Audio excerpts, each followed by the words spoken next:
From exploration comes knowledge, and from knowledge, freedom.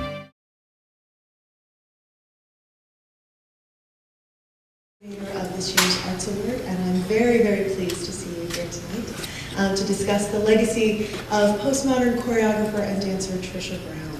I'm here to tell you a little bit about Brown's career before we see some of her works. So, postmodern choreographer and visual artist Trisha Brown is one of the best known and most highly regarded choreographers of the 20th and 21st centuries. From the late 1950s to the present, Brown has continued to innovate, examining and overturning conventions about dance in choreography, staging, and performance, rethinking dance structure and contributing an elegant, integrated, and anatomically motivated movement style to the contemporary dance field. She's also changed the very way that we frame dance as an expressive art form that takes the body operating in time as its subject matter. For this work, she has received the MacArthur Genius Award, the French Legion of Honor, 2 John Simon Guggenheim Fellowships, and the National Medal of Arts. Trisha Brown speaks to your own kinesthetic felt sense. It demands that you sense the work as much as you analyze or intellectually engage it. But you, my audience member, have a body, and therefore you have a way to look at dance.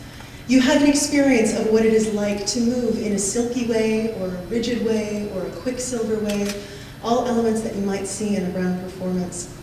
Still, when many people watch dance on a concert stage, they don't acknowledge their own body as part of the process of watching and understanding. Dance scholar Ann Daly notes, the nonverbal portion of the human communication system remains unformalized and thus deniable. People are only held accountable for verbal messages.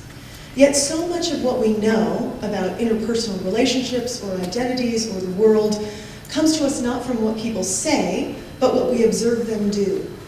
The genius of Trisha Brown's work is to harness both the conceptual and the kinesthetic, and in this art form, one is, of course, inseparable from the other. The story of Brown's career begins in earnest in the 1950s, just before the radical democratization of American culture. In 1954, composer John Cage revolutionized the art world with his groundbreaking 4 minutes 33 seconds, which triumphantly proclaimed that any sound could be music, introducing chance procedures into the process of composition and acknowledging the role of the audience in creating that composition. Composer Robert Dunn's these classes, filled with visual artists and musicians as well as dancers, began in 1960 at the Judson Memorial Church just off Washington Square in New York. Just as 4 minutes 33 seconds introduced chance procedures and acknowledged the role of the audience in creating sound in the performance environment, Dunn's compositional classes asked the artist to make a 20-minute dance in 5 minutes, and tasks which led the choreographers to use pedestrian, everyday movement instead of a rarefied dance language. In the process, these artists expanded dance vocabulary, embracing pedestrian movement. Judson artists, including Brown, radically democratized dance, inviting the audience to perceive their own movement and that around them in their everyday lives as dance. These projects drew contemporary dance away from, toward contemporary art and away from traditional relationships with music and literature. From the beginning, Brown began to tackle all manner of dance conventions in her work. She made works which challenge our assumptions about where dance takes place, as seen here, as the dancers inhabit the sides of buildings and the walls of museums. This is at the Whitney Museum. Dances also took place on rooftops.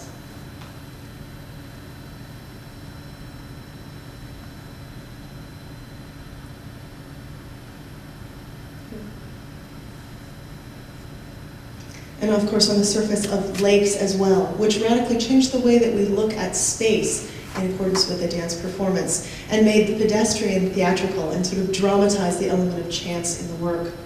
When Brown began working on a traditional stage space, seen here in Glacial Decoy, she still played with the conventions of the proscenium frame, constructing this work to appear as if the dance could be infinitely wide. And those of you who were here last night saw our dancers perform excerpts from this very piece.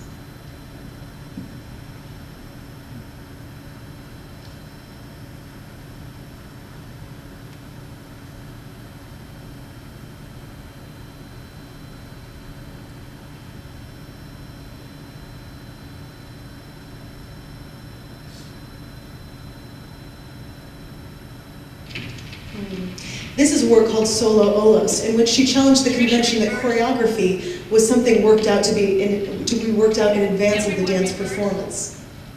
Here there's a caller outside of the proscenium stage giving instructions to the dancers on stage, foregrounding the skill and intelligence of the dancers' problem solving in the midst of their performance.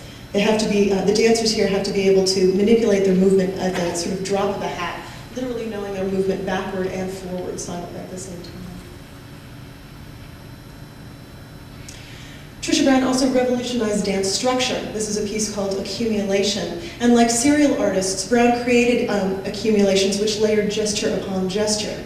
As her compositions became more complex, and as she continued to layer work upon work, she kept upping the ante. This is another work, Water Motor, that she made in 1978, and then spliced into an accumulation series, juxtaposed with two stories. Mr. Preble called from Aberdeen. B.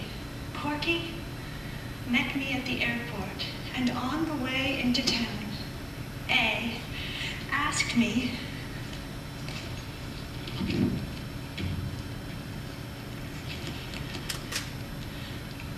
if I would accept the Distinguished Alumnus Award at my high school. B.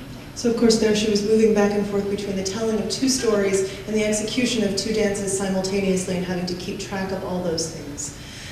Which of course sort of offered a new view on virtuosity and the dancer's intelligence that they had to bring to bear on any given performance. And this is a work called Solo Olos, or excuse me, this is a work called Spanish Dance, which also plays with the conventions of dance structure. Starting on one edge of the proscenium, the dancers are equally spaced across the proscenium.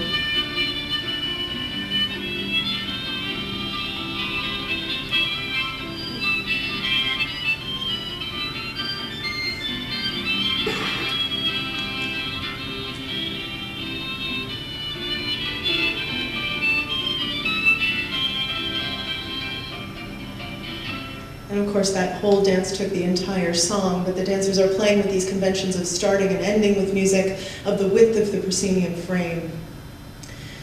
Yet dance structure and sort of the conceptions and conventions of dance were only two parts of what Trisha Brown sort of challenged in her innovative career. We're seeing excerpts here from Water Motor, which was sort of the beginning of working with a more formal sense of dance vocabulary.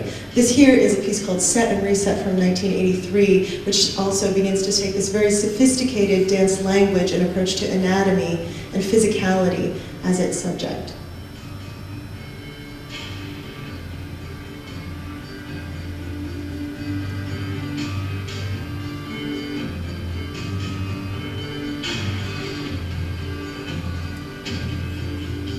You might note that unlike ballet, Trisha Brown's movement style is very democratic, which is to say that a movement could be initiated from any part of the body at any time, which requires incredible virtuosity and skill and connectivity through the dancer's body.